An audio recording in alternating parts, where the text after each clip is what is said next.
قناة السلاطين. انت عارف ان احنا عندنا اكبر متحف اسلامي في العالم؟ متحف الفن الاسلامي، مجموعات متنوعة من الفنون الاسلامية من الهند والصين وايران، مرورا بفنون الجزيرة العربية والشام ومصر وشمال افريقيا والاندلس. هتشوفوا هناك كنوز كتيرة وغريبة جدا عن الفنون والحضارات الاسلامية وكل العملات اللي استخدمت على مر الحضارات الإسلامية كلها، وفي كمان أسلحة اللي كانت بتستخدم في الحروب، وهتلاقوا كمان أسلحة لبعض السلاطين الأمويين والعباسيين. أكتر جزء بقى اتبسطت وأنا بتفرج عليه في المتحف هو جزء الحلي والمجوهرات الخاصة ببنات السلاطين، زي الحلقان والسلاسل والخواتم.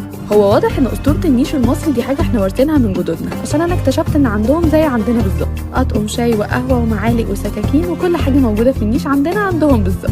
هنا بقى هتلاقوا كل حاجه تخص حياه الزينه عند المراه، زي ادوات الميك اب والبرفيوم والمرايه بتاعتها والاكسسوارات والمشط والكحل الخاص بالعيد والشوز بتاعها. وانا عجبني جدا شكل الشوز القديم بتاعهم وخلخال الرجل كمان.